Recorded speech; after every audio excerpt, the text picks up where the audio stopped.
Good afternoon. My name is Kathleen, and I will be your conference operator today.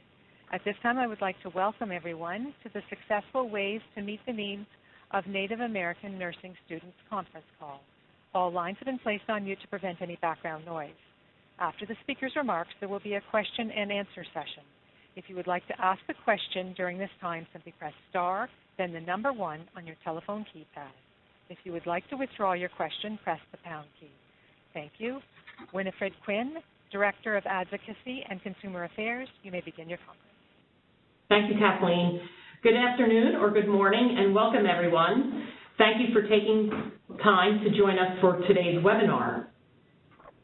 This webinar is part of a series highlighting members of the Campaign for Action Diversity Steering Committee and features the work of the National Alaska Native American Nurses Association. It's also part of our series of the Native American Nursing Learning Collaborative that is co-sponsored by the Future of Nursing, Campaign for Action, and Nana Aina.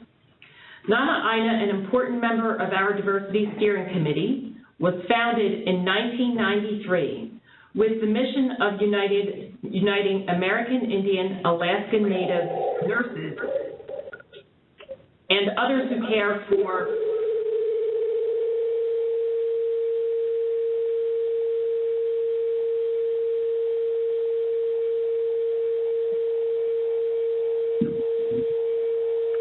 Operator?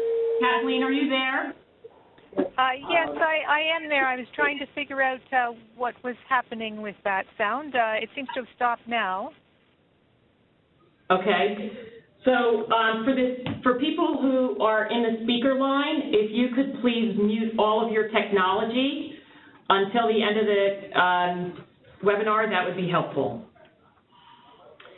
So before we go any further, I do want to note that we are recording today's webinar. So if you miss a section or would like to pass it on to a colleague, which we highly recommend you do, you can find the recording by going to www.campaignforAction.org/webinars.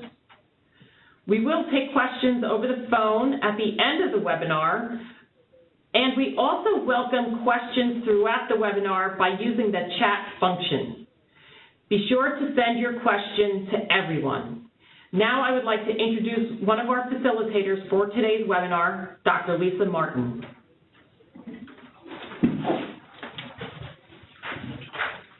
Thank you, Winifred.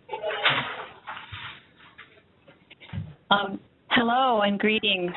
Good afternoon, good morning, wherever you may be calling from. My name is Lisa Martin, and I am president of the National Alaska Native American Indian Nurses Association, or Nana Aina. And I'm very pleased to welcome you to this third webinar this year, created through the Native American Nursing Learning Collaborative to promote the priorities of the culture of health and the Center to Champion Nursing. As a representative of Nana Aina, we are very proud to be a co-sponsor of today's webinar, along with the Campaign for Action's Diversity Steering Committee, to increase awareness and knowledge of issues that impact Native American nurses and nursing students in this country. Nana Aina shares with the campaign a dedication to promote the health and well-being of all Alaska Native and American Indian people, and in contributing to increased recognition and support for Native American nursing.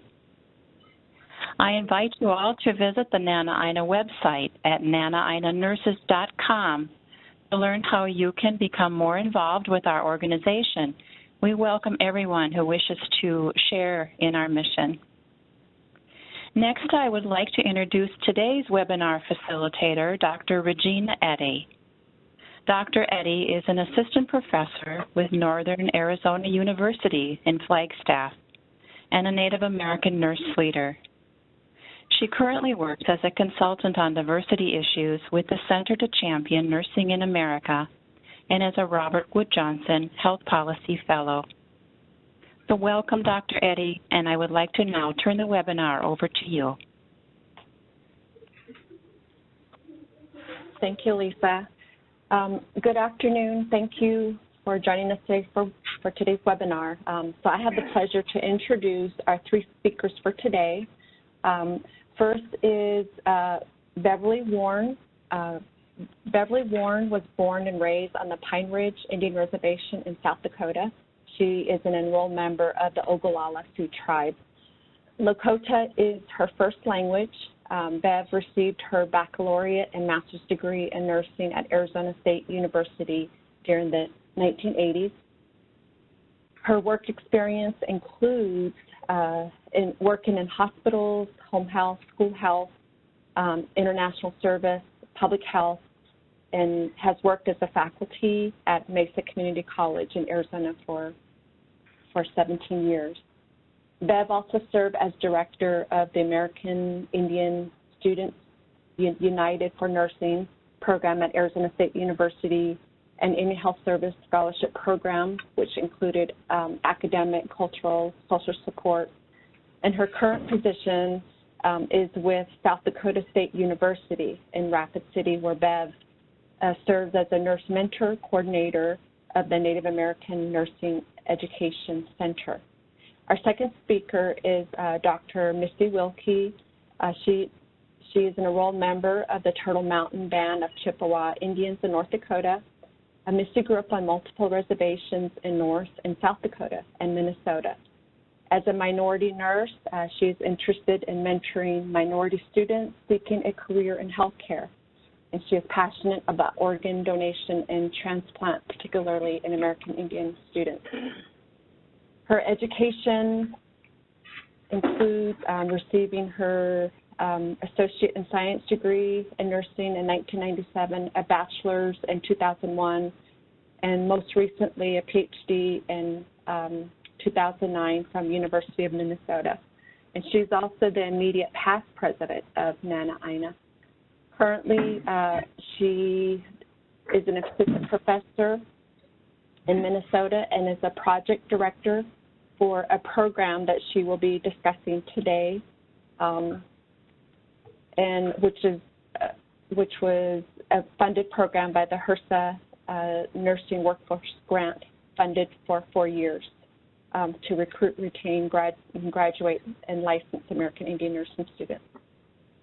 Our last speaker is Joan Gallegos. Joan received her Bachelor of Science in Nursing degree from the University of Michigan in 1977. She received her Master's in Social Work degree from the University of Utah in 1982. Joan has over 30 years of public policy development, budgeting, project management, service provision. She has a proven track record in working with nonprofit agencies and government programs and grants.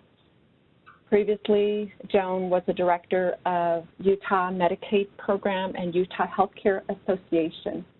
She's presently the director of community engagement for Health Insight and concentrates her time on national nursing initiatives, behavioral health, patient engagement, and HIV/AIDS quality improvement. I'd like to welcome today's presenter and begin with Ms. Warren as our first speaker. Next slide. Thank you, Gina. Greetings from South Dakota State University College of Nursing in Rapid City. South Dakota State University College of Nursing mission statement is inclusive of diverse populations. Our program is with the Native American Nursing Education Center, or NANC. Purpose of the NANC program is to increase the Native American nursing workforce in the Great Plains. Our focus is with the Native American students enrolled in pre-nursing courses and students in the nursing major. Possibility of graduate school is introduced early on. Our program and the graduate program are located in the same building and share the same space. Next slide, please. This is a map of South Dakota. There are 9 reservations in the state, all the same tribe with 3 dialects in the language that we speak. SDSU has 4 nursing programs in the state, 3 on the east side, which is on the right side of your screen, and 1 on the west side in Rapid City, where Nanac is located. The 4 largest reservations in the state are on the west side. Native American students generally prefer to stay home, close to home, so the Rapid City program has greater numbers of Native American students. The 4 reservations on the west side are the Pine Ridge, Rosebud, Lower Brule, and Cheyenne River.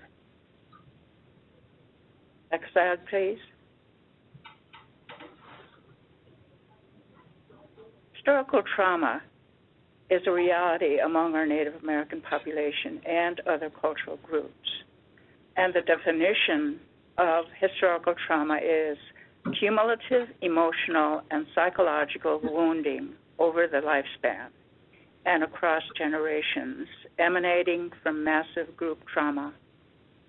Historical unresolved grief accompanies that trauma.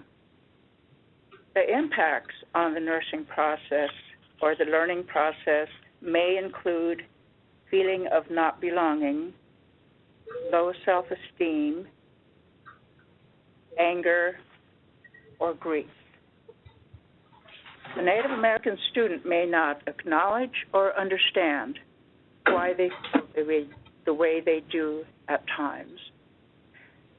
Those of us who are aware of the possible effects of unresolved grief and anger have a responsibility to facilitate learning about historical trauma, the history and what we know based on research and the emerging science of epigenetics. The overarching feature of the Nanac program is mentorship. Mentoring the students is embedded into all that we offer and make available to our students. Next slide, please.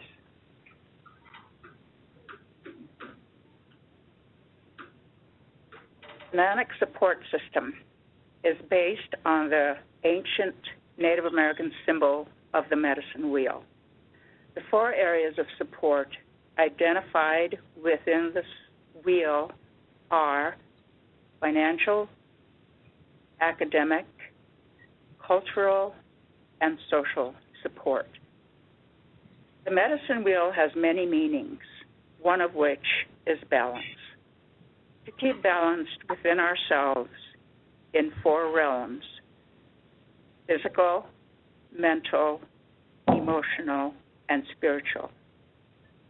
Our 4 areas of support is to assist students to maintain balance and equilibrium as they move forward to reach their goal of becoming a professional nurse. Next slide, please.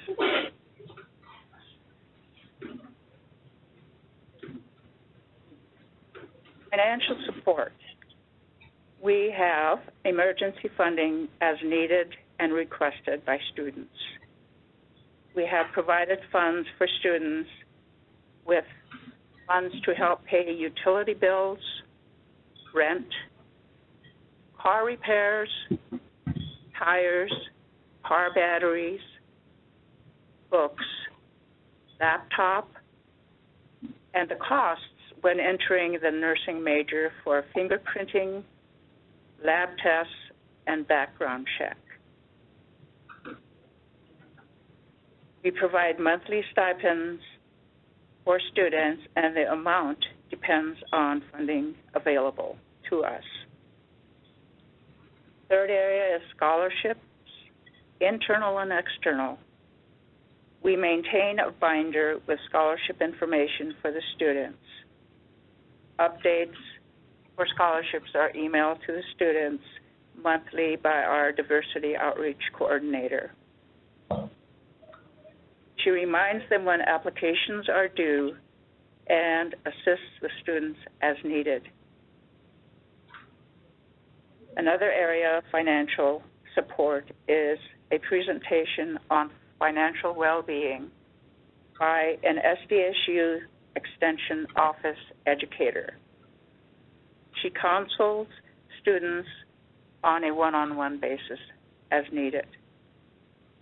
The idea of budgeting and maintaining a budget is sometimes a challenge, not just for students, but everyone. We have community partners with office funds. The funds are donated by individuals and organizations in our community. We provide students funding in the form of gift certificates for food and gas.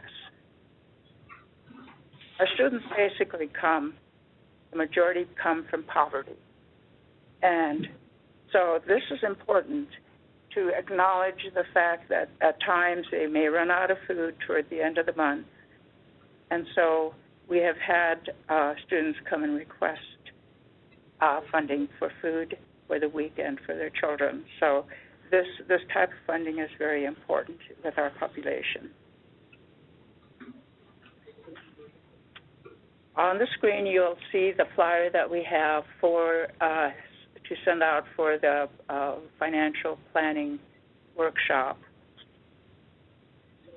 Next slide, please.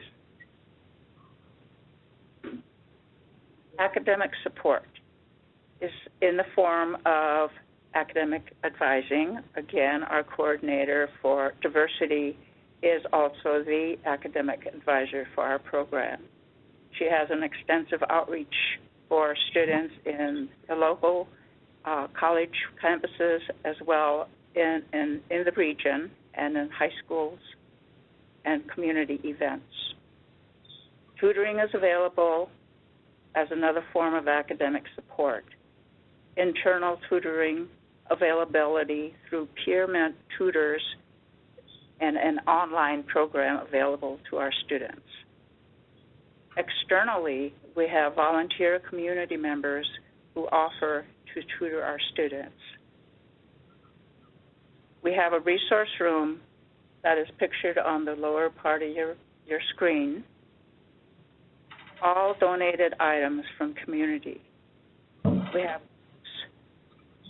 nursing and healthcare, Native American history books, biography, geography, culture, and language.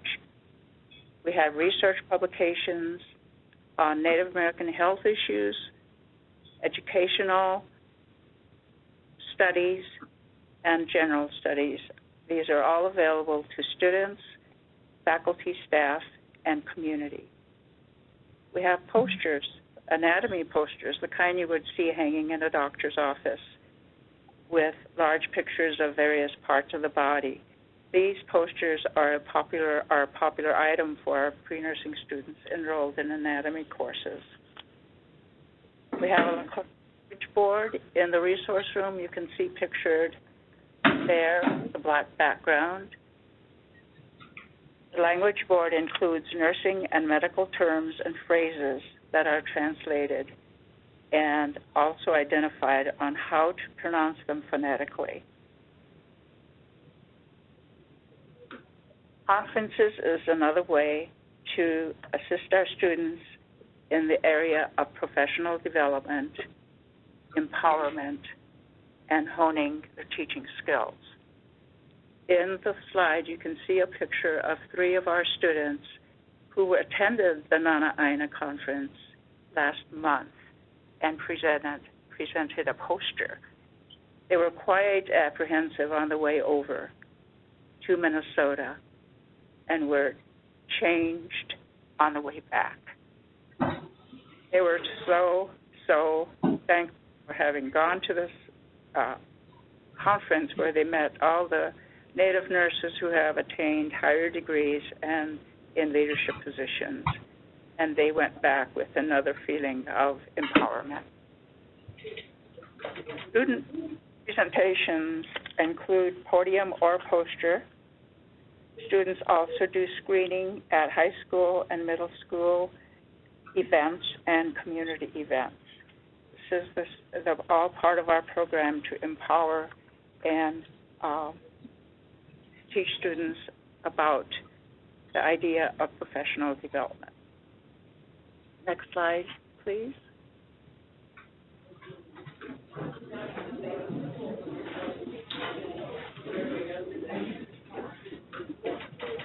Another area of support is cultural support. We have Wahampi Nau'uspe, which means soup and learn in our Lakota language. These monthly presentations over lunchtime take place with very, very popular attendance numbers. We serve soup, beverage, and dessert. Native American community members present a traditional subject. Some of the subjects that we have presented are the history and meaning of a talking circle, Lakota rites of passage, indigenous plants, medicinal and edible, history and description of historical trauma. You can see a picture of that on the lower right of your screen. Self-care is another area that was presented by a retired Lakota educator. You can see the picture there on the top. She is using the medicine wheel symbol for her lesson in self-care. We have also had a Native American nutrition specialist, a dietitian, present on food sovereignty in the Great Plains. On the very left is a flyer that we have distributed for a presentation by a young Lakota gentleman, and he spoke about fatherhood. We also have honoring ceremony at graduation.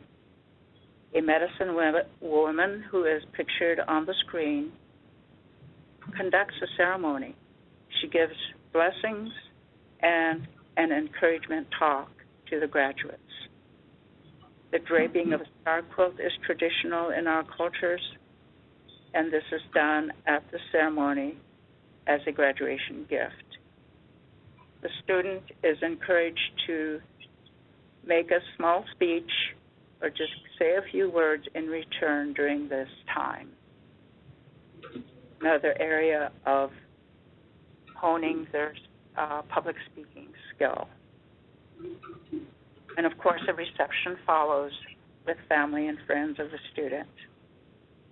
We also have community and higher ed partners in the community.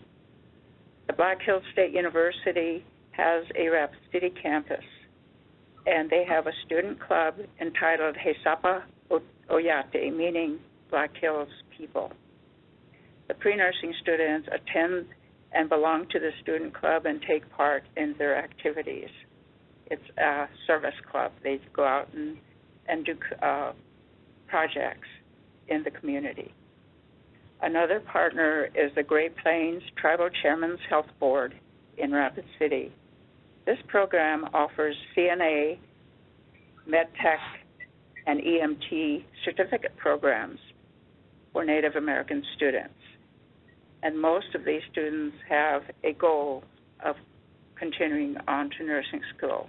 So this is a wonderful population of students that we connect with and pull into our support system. Next slide, please. Social support includes a student lounge. You'll see a picture of that on your screen on the lower part. It is a place that a student can call their own, and it's very obvious it's for them. It's entitled, the name of our rooms, there are two of them, is Wichozani Otipi, which means a place of balance and good health. It is decorated appropriately, as you can see, with visual enhancement. It is also a olfactory enhancement by using a diffuser in the room with sage oil. Sage is used in our ceremonies and is a common olfactory The smell of sage is relaxing, and you move into another realm of spirituality for those who are traditional in their thinking. It's a place for the students to relax, take a break, study, or have lunch. We also have food in the cupboard. We have a microwave, refrigerator, and coffee pot available for the students, and snacks. The students, there are study rooms and pods for group or individual study, and for meetings or just having conversations. The student and community outreach includes participation in the Native American Day Parade. We had a float, you can see that on the screen, Native American Nursing Education Center. And on the float was our nurse elder, Marcella LeBeau, who's well known in South Dakota, a student nurse with her toddler, both in scrubs. The grandmother had sewn a little scrub outfit for the toddler. There is a school-age girl with a goal of becoming a nurse. So this float was very popular in the parade because it depicted the lifespan of nursing. We have a monthly newsletter also pictured on your screen with a feature story of a student or volunteer or an event. And we also provide a list of Lakota words translated to complement feature story. We have announcements regarding events, college and community, scholarship due dates, and any event that would be relevant for a student to be aware of and to be reminded of. The Great Plains Native American Nurses Association meeting schedule is also included. Mentorship activities of NANUC. A Native American nurse mentor has monthly visits with student nurses and, of course, as needed. The process during the mentor visit is for the student to identify each course and the progress in each course. The student describes course content, projects, papers, clinical experiences, and the current GPA, and also shares if the teacher is approachable or available. This is all from a student perspective. They may think or feel that a teacher is unapproachable when in fact it isn't. So this is another area of cultural differences that may come into play when a student does not feel empowered to approach a teacher with a question. Of course, our faculty is wonderful here and they're quite supportive of our program and our students. During the mentor visit, I also get an update about their family support and the children's progress in school and that type of information. And they are very happy to be able to talk to a nurse elder about such things as children and progress. Peer mentoring is also available. A nursing major student mentors pre-nursing students either individually or in groups. The Great Plains Native American Nurses Association has a priority of mentorship for students, and so we identify those nurse mentors in the community and recruit them to be part of our program. We also have a mentor handbook that has been revised and in use for mentors. That is what I have to offer the audience. Thank you very much. Thank you, Beverly, for sharing the wonderful work you are leading there in South Dakota for Native American nursing students. So up next is Dr. Wilkie's presentation. Next slide, please. Bonjour. I want to say hello and welcome from the heart of Ojibwe country in Bemidji, Minnesota, which is where Bemidji State University is located. We were the first university or college in the state of Minnesota to receive the Nursing Workforce Diversity Grant, so this is something that we are extremely proud of and honored to be a recipient. Next slide.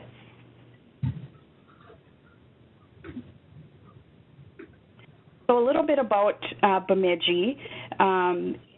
Comprises about 21% of the population is American Indian, and a recent poll showed that 15 of 72 nurses employed at the 3 Indian Health Service facilities within the area were American Indian. And I have some stats there of American Indians that have been admitted to our 4-year nursing program over the past few years. Historically, we have pretty low numbers considering that our population within Bemidji and the surrounding area is 21% American Indian. And we are within 50 miles of 3 of the largest Ojibwe reservations within the state of Minnesota. So these numbers were way too low, and we knew that we needed assistance through grant funding to help increase our numbers for Indigenous nurses.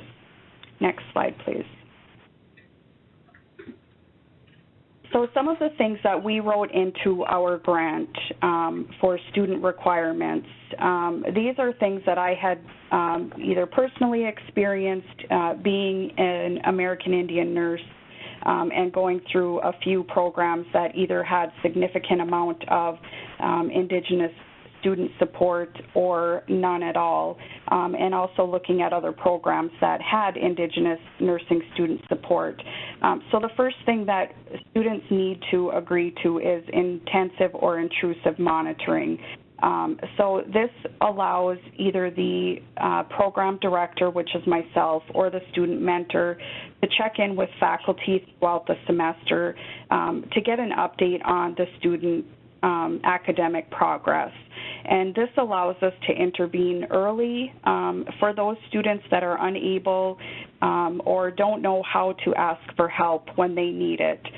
In my experience in education, I found that students get to the point where they're beyond obtaining help, and they just kind of need to let the cards fall where they may and end up failing the course. So with the mentor or myself checking in with faculty periodically, this allows us to intervene earlier and allow them a chance to succeed before it's too late.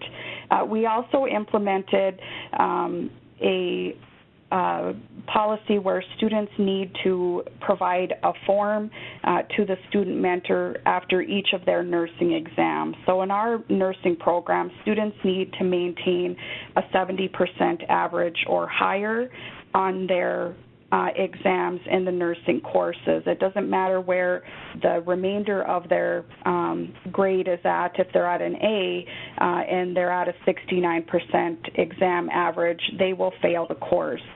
So we have the students check in with the faculty after each exam and have the faculty write down the current exam score as well as the exam average. And this kind of goes back to what Beverly was just talking about, where it kind of forces the students to interact with the faculty so they can recognize and realize that the faculty really do care about them, and it allows them an opportunity to communicate and hopefully get them to feel comfortable enough to go into that faculty's office later on and ask for additional help or just talk about regular daily activities. The second requirement is students need to participate in weekly mentor meetings. So these meetings ideally take place face-to-face. If that isn't possible, the meetings can take place by phone or Skype, but the students do need to check in with the mentor once a week. And things that they talk about during these meetings are academics, personal issues, anything that might be a barrier to their success. and any barriers that the student is experiencing, the mentor would then provide resources or referrals for anything that is able to have a resource or referral to assist with. But that mentor is really somebody for the student to connect with and kind of talk with and work out a success plan and set some academic goals at the beginning of each semester. Initially, we required students to attend tutoring for any course with a C or less, and this was for our pre-nursing students and our nursing students. So whether it was a nursing course or a prerequisite, if they had a C or less, they had to attend tutoring. One of the things that we found with this is by this point, sometimes it's too late. So we have students participating in weekly study sessions and took a much more proactive versus reactive approach.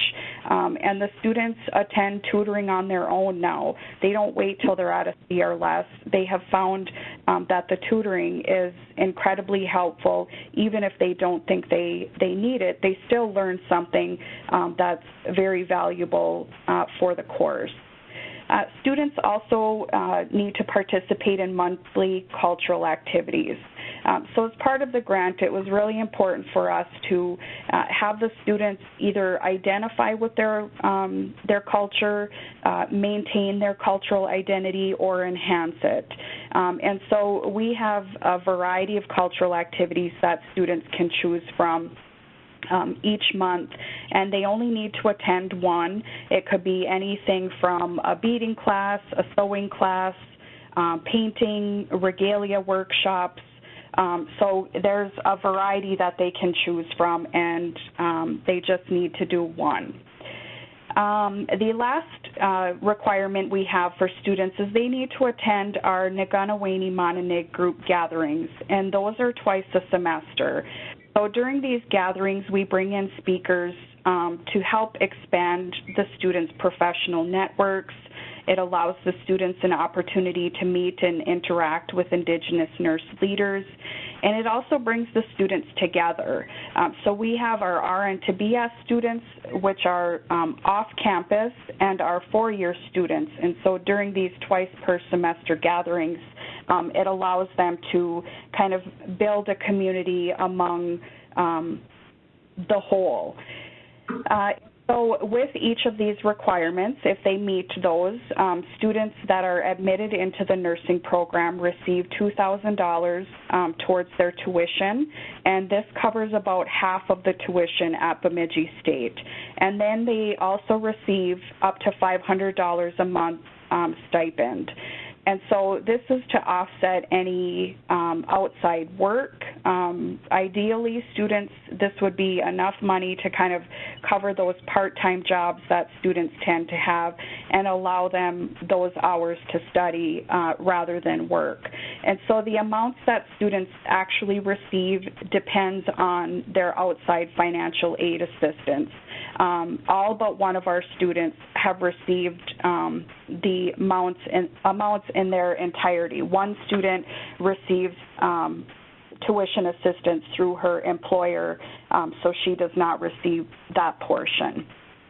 Next slide, please. This is our logic model that we submitted with our grant, and the picture of this really identifies our name. So our name is Naganaweni-Monanig, and it's an Ojibwe word that means we take care of them. And that was a really important part for all of those that helped with the grant was that we were providing holistic care for our nursing students. We look at their cultural needs, social needs, academic needs, and financial needs. And so each of the pie pieces depict each of those needs, and the spokes of the wheel are all of those that are involved in helping the nursing student achieve success. So we take care of them is a fitting name for what we were hoping to achieve. So the logic model is used to identify how and what is needed to support our students. So initially we just had on the outside, you see the feathers there, we just had the recruitment, enrollment, retention, and graduation.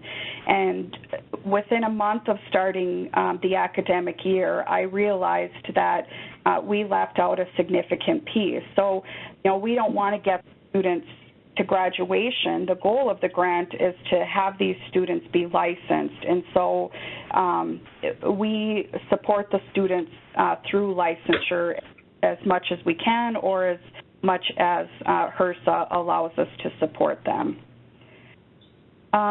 So one of the things, in addition to the tuition assistance and monthly stipend, the grant also provides laptops for students and uniforms. So those are two things that our program requires for students, and sometimes those things can be a huge financial burden for students. So the grant will provide laptops and the uniforms required.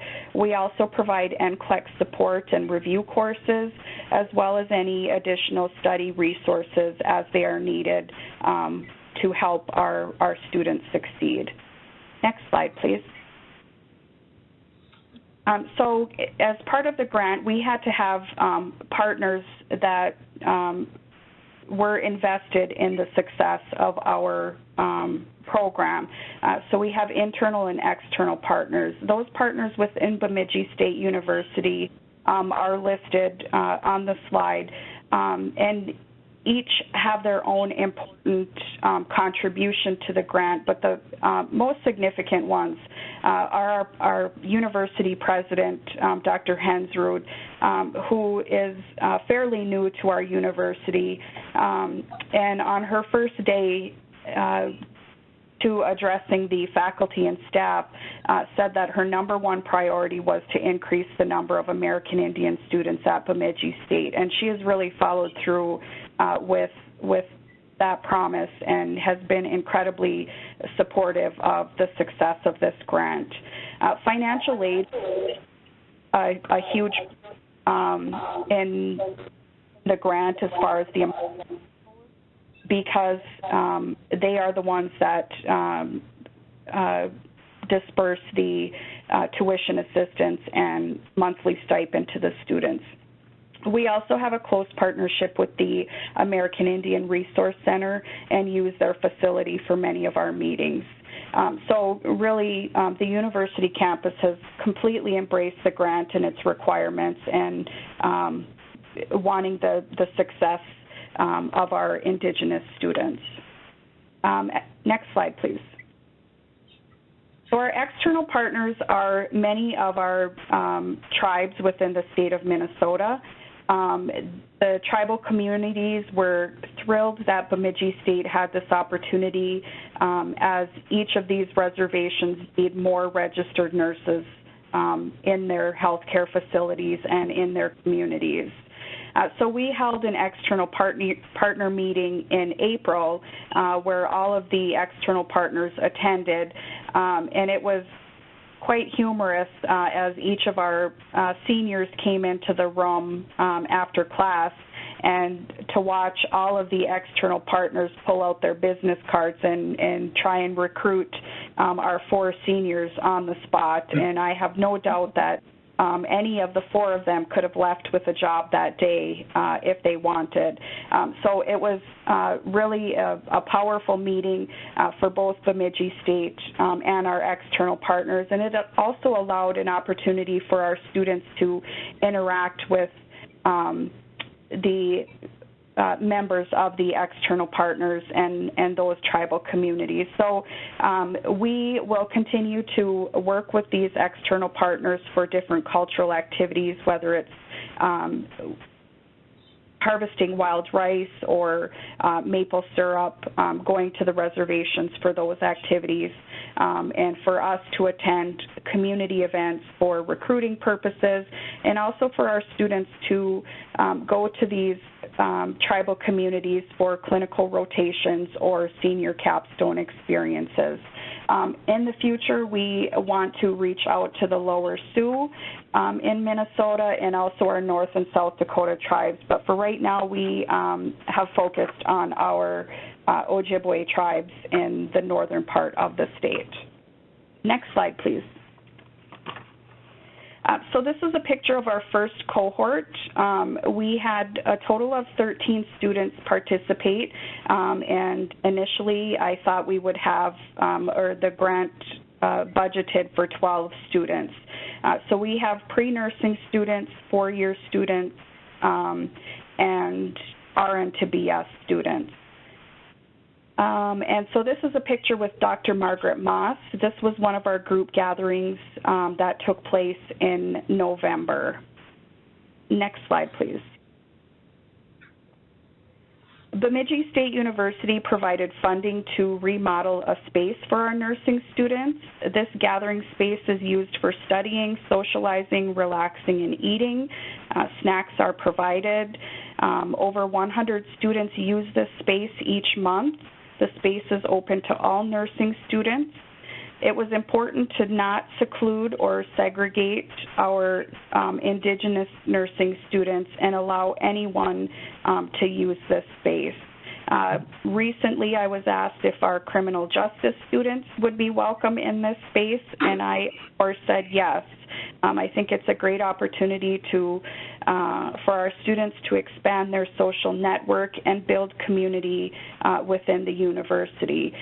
So we are very quickly outgrowing this space. So this was 2 old offices, and they cut out the center. So behind the love seat is a small study space. We have 3 tables that can seat 6 students, and then a computer behind that. And behind that space is a door to the student mentor's office. So it was really important for us to have that student mentor available to students whenever they were in there studying or eating. And if the door is open, the student mentor is available, and if it's closed, they are either out of the office or meeting with another student. So we were really grateful to have this space remodeled.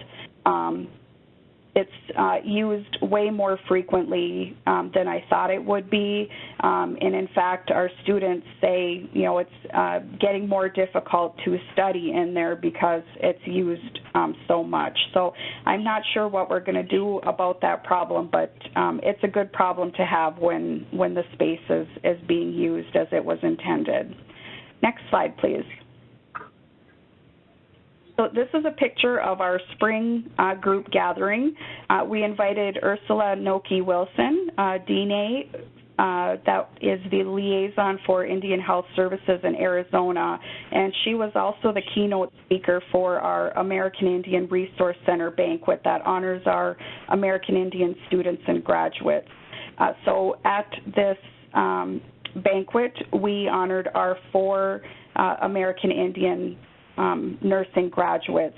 And the space that this picture was taken in and the previous student picture is our gathering space in the American Indian Resource Center. So it's shaped like a drum, and you can see on the back wall one of the 4 directions written in the Ojibwe language.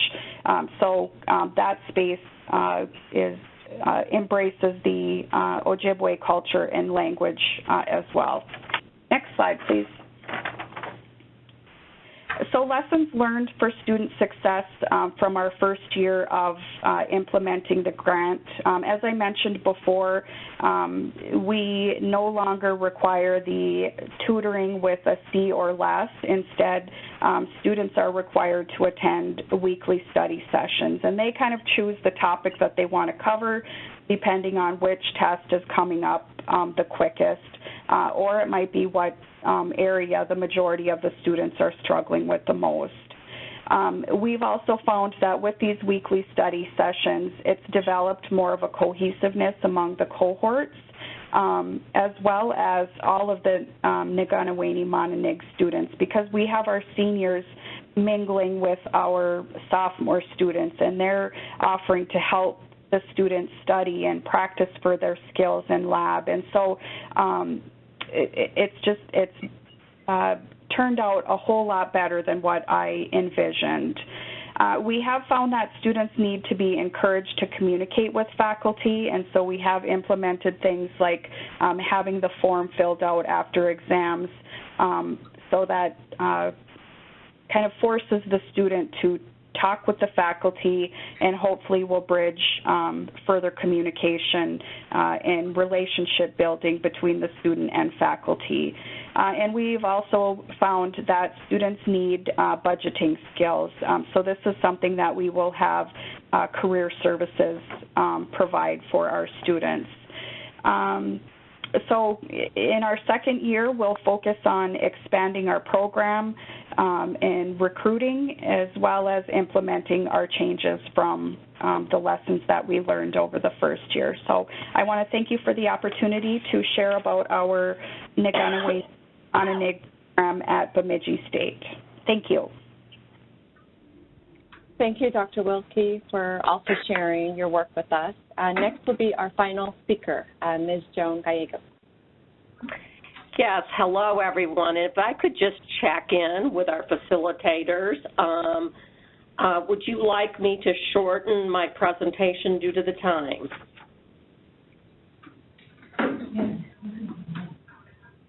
Joan, we have up to 1:30, so you're okay. All right, okay. Thank you, because I do want to allow enough time for questions and discussion, because there's a lot of rich material here. So thank you for allowing me to present today with the two previous speakers were very, very informative, and I thought were very enlightening. So thank you for asking me to be here. I work for Health Insight Utah, and Health Insight Utah is the Quality Improvement Network for Utah, and we house our Action Coalition here. And so I'm going to really speak today about how the Action Coalitions, which are pretty much functioning in every state, excuse me, how they work to move forward the Institute of Medicine's report on the future of nursing in America, and also how we are moving the needle on our culture of health in our states. So just some brief background. Our Action Coalition for Health was created in 2012 in response to the Institute of Medicine's report, The Future of Nursing, Leading Change in Advancing Health. And that's when many of the Action Coalitions were created around the nation, and we were in one of the first wave of those Action Coalitions. So with our first foray into nursing work,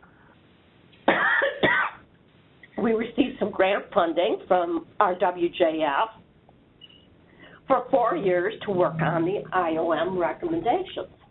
And next slide, please.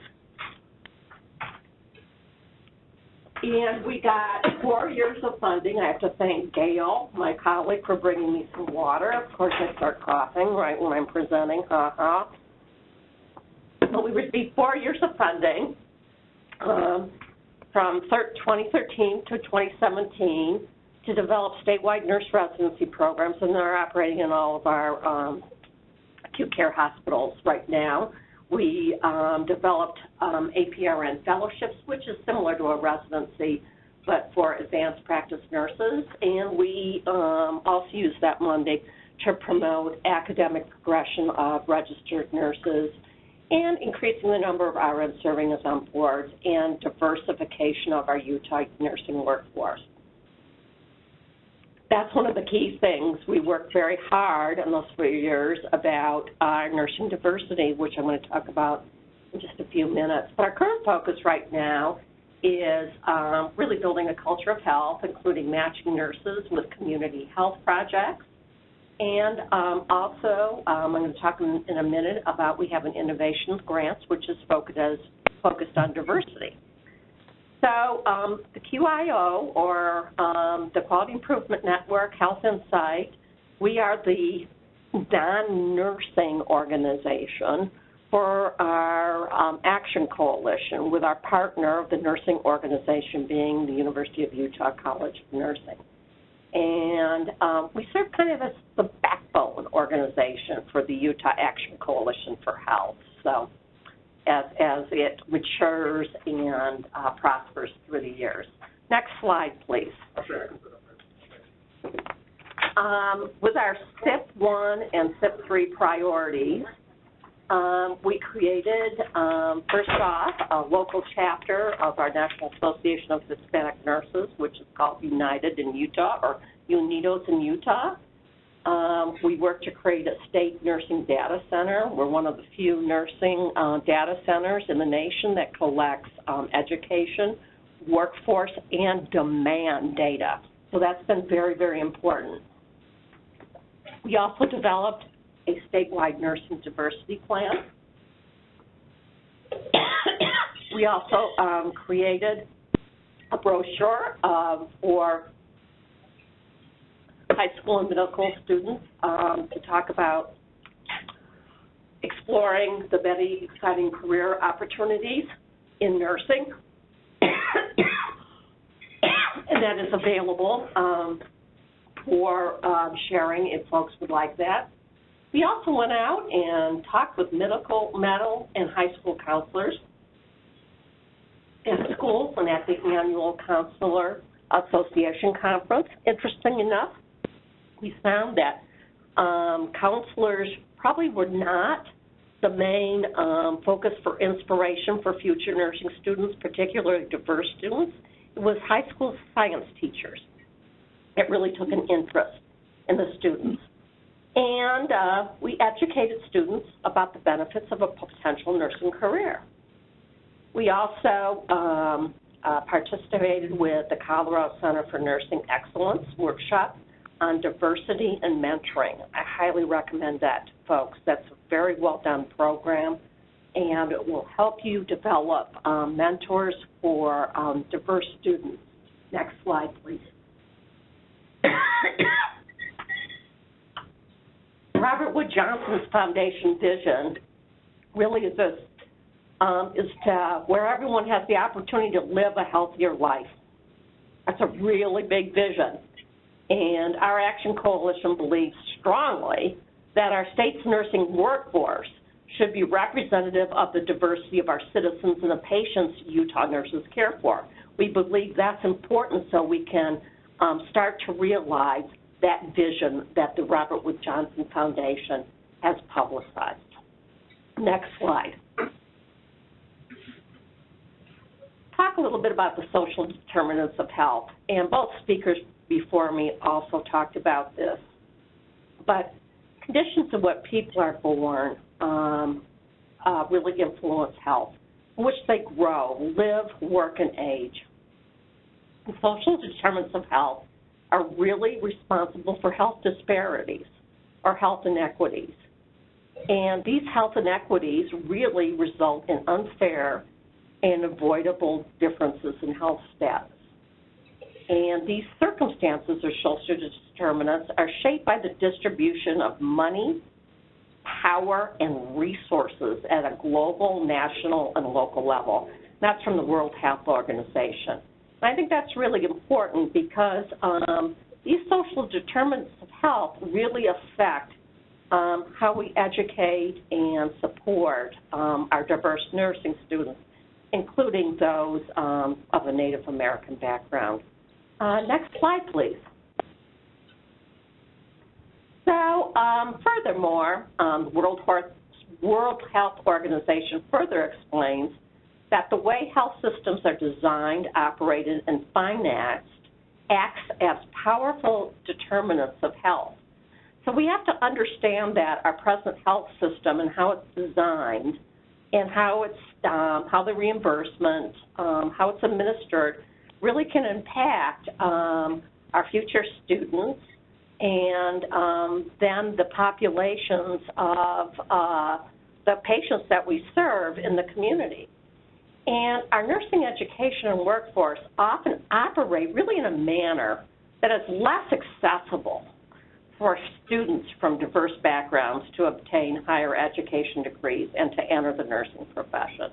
So I think those are, really an important thing for folks to understand, that really our systems aren't designed to make education accessible for those diverse populations.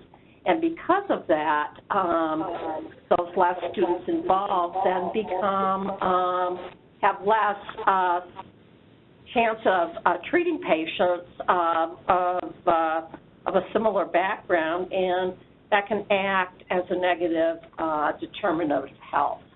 So social determinants are very, very important. Next slide, please. This is a quick slide. It's from our Utah Medical Education Council. This is where our Nurse Data Center is housed. And I think it very dramatically illustrates how our nursing faculty looks in our state.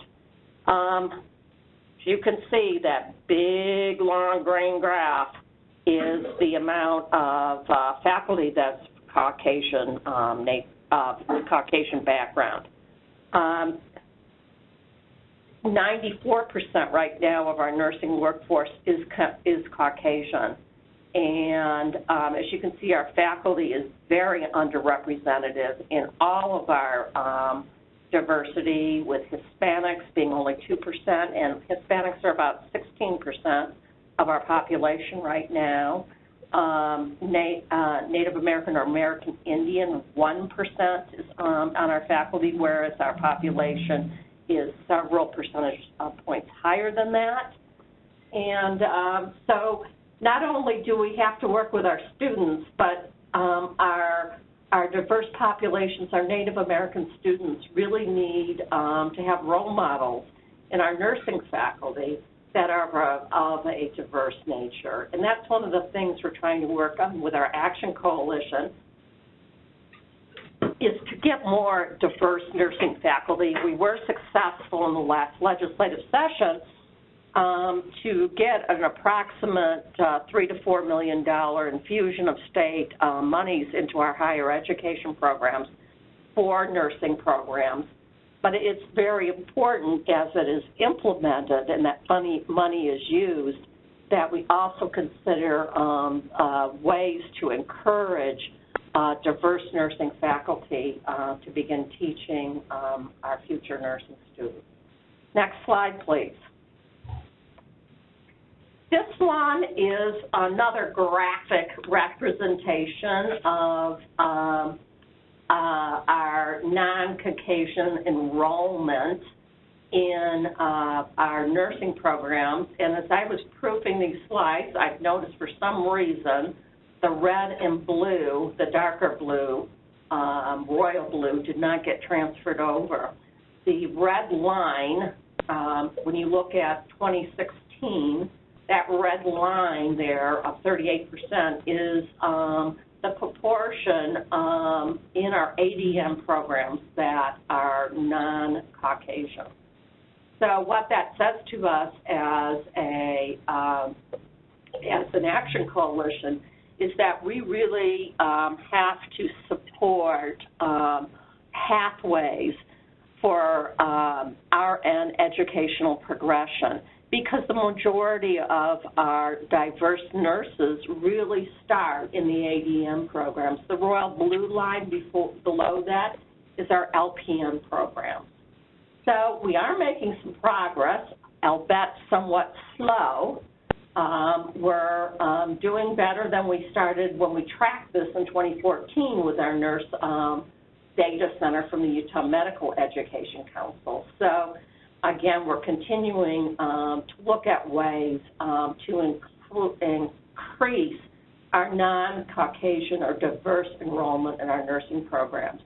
The slides on the left, on the right-hand side rather, just reflect our Hispanic enrollment, and that is our largest ethnic group in Utah. So just out of information's sake, that can kind of show you where we're at. It's interesting enough.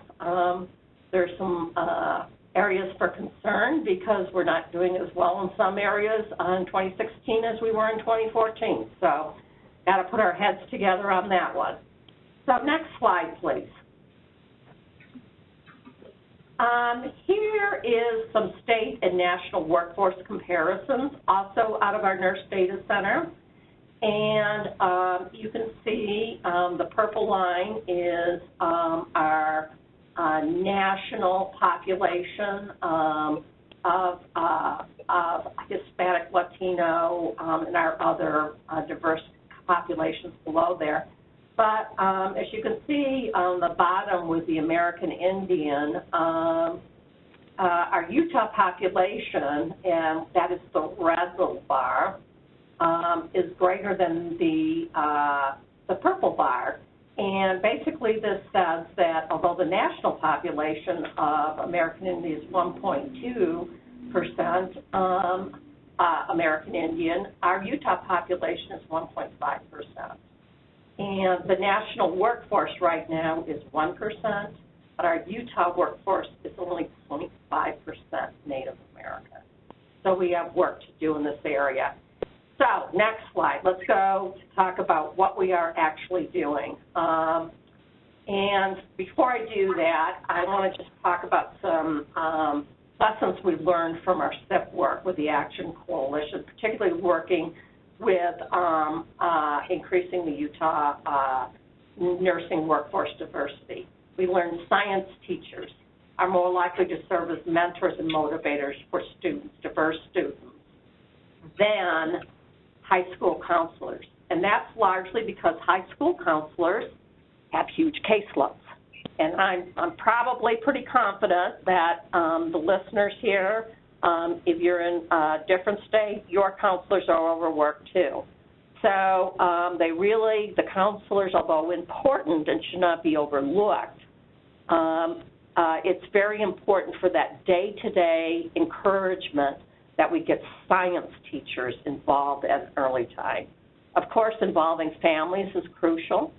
And the families need to support our potential nursing students in their decisions to pursue higher education. And so we've really got to look at this from a totally family unit as we design our interventions to increase the diversity of our workforce. I kind of laugh at this one. I've been to the High School Counselors Association several years now, and it's really striking to me.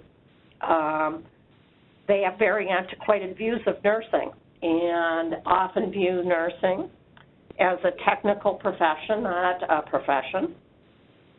They view it as a good job to maybe get before you start your family. Those are all antiquated views. So we have a lot to work just to do with educating our counselors on what really nursing as a profession is today, and the many roles that are available for students to assume as a nurse. That's, I think, one of the beauties of it. Our State Office of Education in Utah, interestingly enough, when we looked at the materials being presented, they often perpetuate through the materials the perception of nursing as a technical versus a profession. And we really need to make sure that nursing is seen as part of the science, technology, engineering, mathematics, or the STEM work. And one of the things we also learned was, and this was largely from our UNITOs in Utah, that students really don't want to feel singled out or known that they're being singled out with special programs to them, targeted to them. Although, you know, as the other speakers mentioned, and it is very important that they have mentoring, it is also important that they don't feel singled out compared to their Caucasian counterparts, that they need special attention. So it's got to be very carefully crafted how these programs are developed and presented to our students. Next slide, please.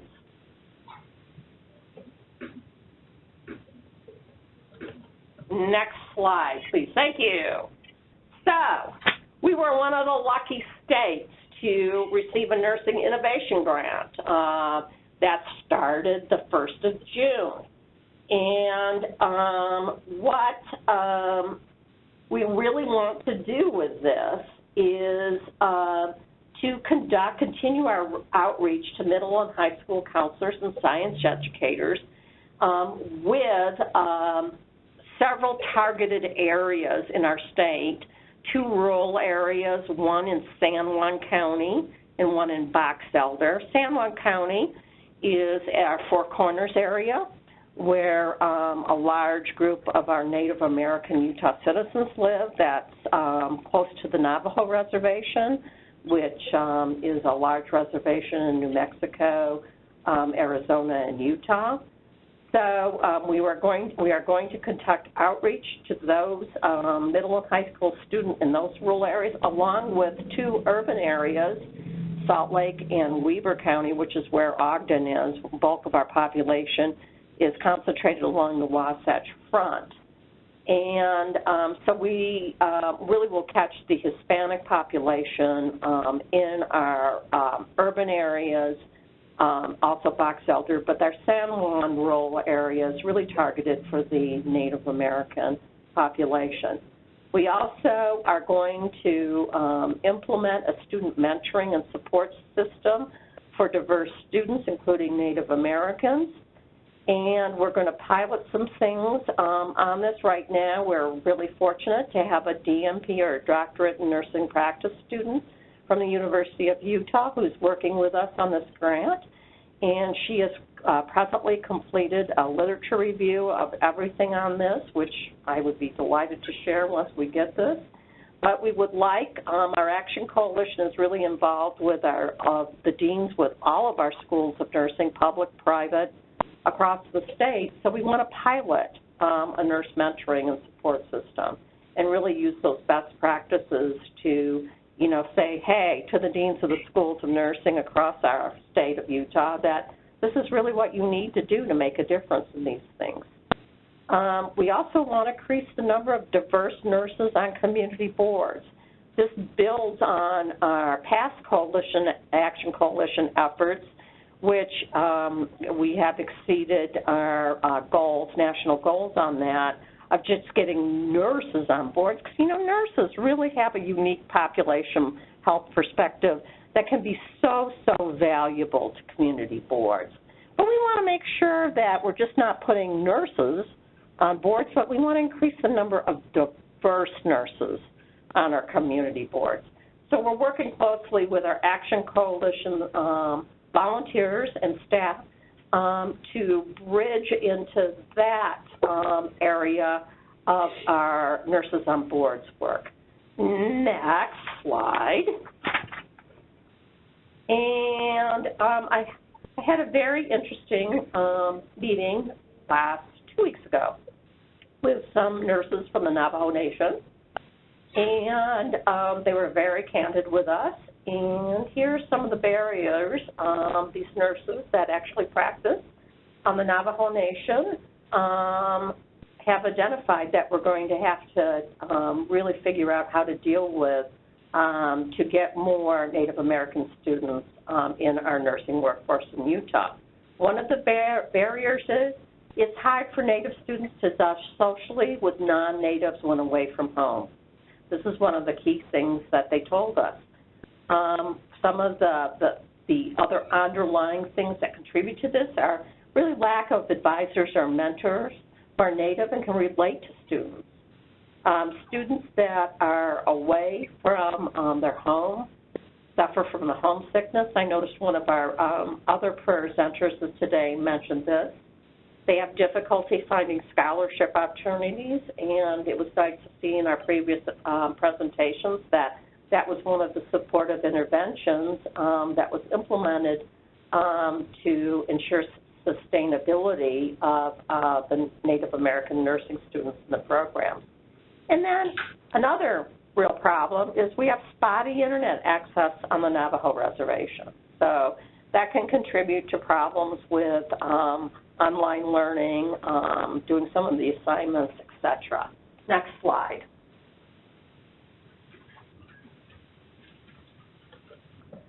We found from our Navajo nurses' perspective that Gallup, New Mexico is doing very well in recruiting and retaining Native American nurses. We're going to be reaching out to find out what's going on there and what are some of those best practices. And we also, from our interview with these nursing leaders on the Navajo Nation, that more outreach nursing programs are needed. And I think very important that nursing educators, we need to go to where the students are, not have the students come to us. I think we have a problem mentality when we think, oh, our universities in the Wasatch Front or our urban areas, we're open to everyone. Well, students, there are transportation barriers. There's barriers for moving away from home. So we really need to figure out how we can get nursing educators to go to where the students are. And we need some online programs coupled with travel to improve distance learning. That means some travel to experience some good educational programs, our curriculum in the urban area, but we also need to support that in our online programs. And we need, as I said earlier, kind of stackable or seamless nursing credentials and educational progression, because the majority of Utah's diverse nurses really start either in our LPN or our AD programs. Next slide.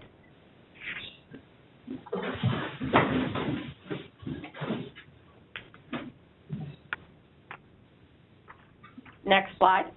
Okay, and here are some recommendations from our Navajo nurses for the nursing pipeline. They would like us to invite students to attend a 2-day conference on science and medical careers. They want to build on the work presently being done by the University of Utah and Utah Valley University with their outreach to the Native American populations. We will be exploring that and mining best practices. And we need to better prepare future nursing students in high school. Example, offering readiness courses in science and math. Again, involve the family unit and with mentors, help students meet deadlines. Next slide, please. And here is the summary of our contact information. I would love to talk with any of you more. I'd like to thank Beverly and Misty for their informative presentations, and I'm going to turn it back to our facilitators for this webinar to handle discussion and Q&As. Thank you, Joan, for sharing your work. I think it highlights the importance of how state action coalitions can partner with higher education institutions with the goal of diversifying nursing workforce. So I just want to thank all the presenters today. Let me see, let's move to the next slide. So I know we're running out of time here. I think maybe we might have time just for maybe 1 or 2 questions, but in wrapping up, we wanted to open up the phone lines, or you can use the text box for any questions or comments that you might have in response to any one of our presenters for today. So, I know, Scott, can you help me out here with, I guess, in terms of the instructions? At this time, I would like to remind everyone, in order to ask the question, press star, then the number 1 on your telephone keypad. We'll pause for just a moment to compile the Q&A roster.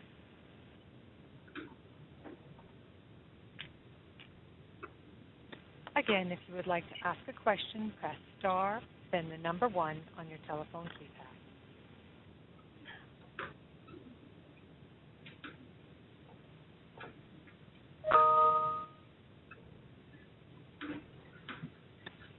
There are no telephone questions at this time.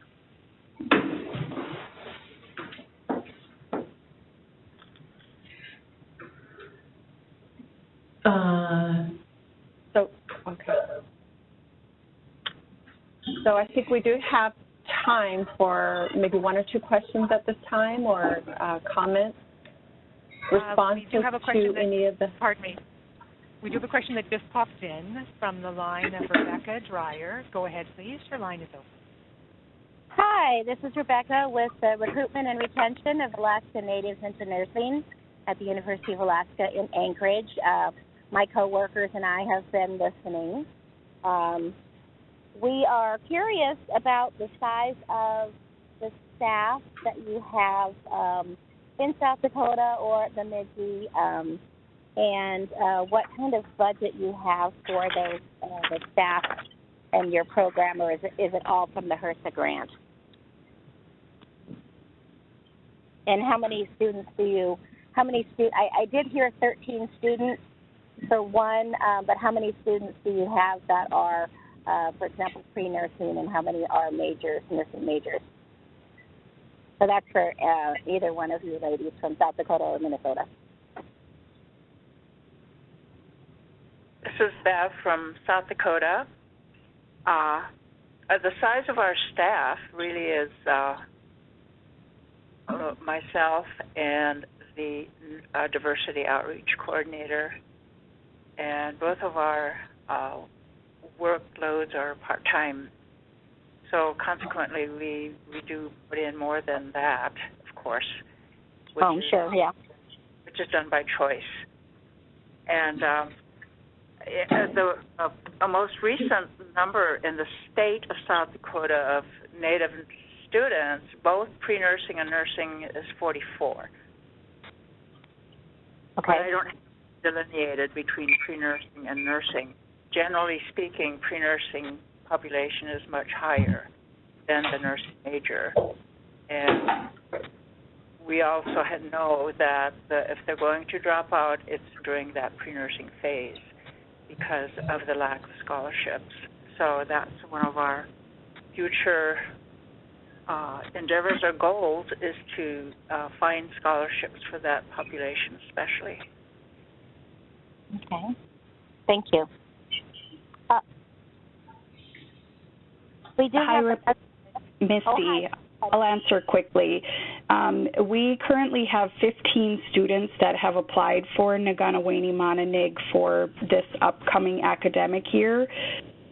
We have a hard time determining how many students are actually Indigenous, because they only get one opportunity to give that information to BSU, and that's when they submit their initial application to the university. So if they don't check the box on there, then we don't have that information as to what their racial or ethnic background is. So that is something that we're working on, and getting that to be included on our 4-year and RN to BS applications, so we can better track how many Indigenous students we actually have. As far as our staff goes, I am 50% release time for the grant, and then we have a full-time student mentor and a full-time grant coordinator / office manager, and those 2 positions are funded through the grant itself. Okay. All right. Thank you.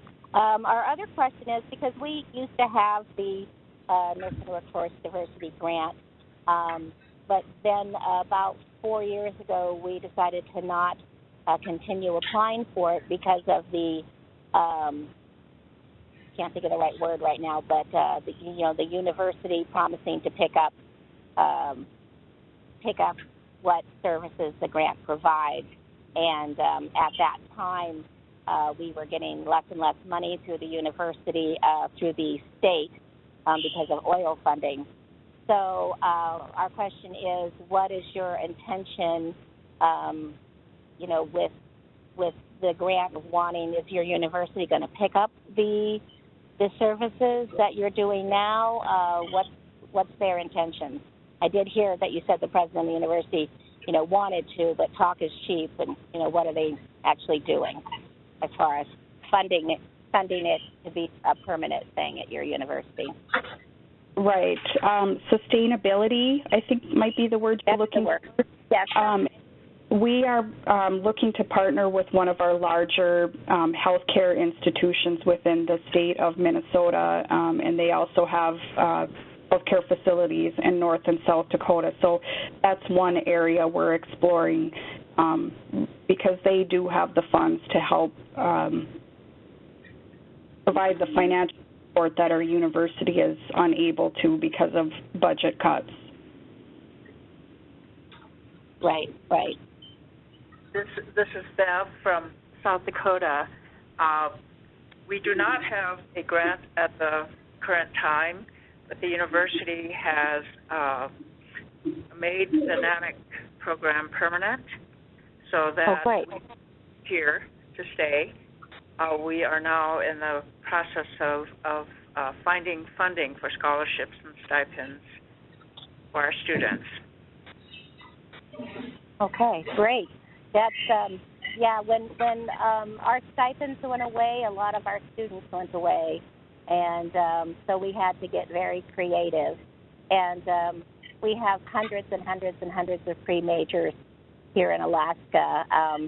Our biggest problem is our major population has been going down as our requirements for admission to the nursing program keeps going up. And I don't know if any of you guys have had that situation where your admissions has changed and made it more difficult for your students to get in to the nursing major.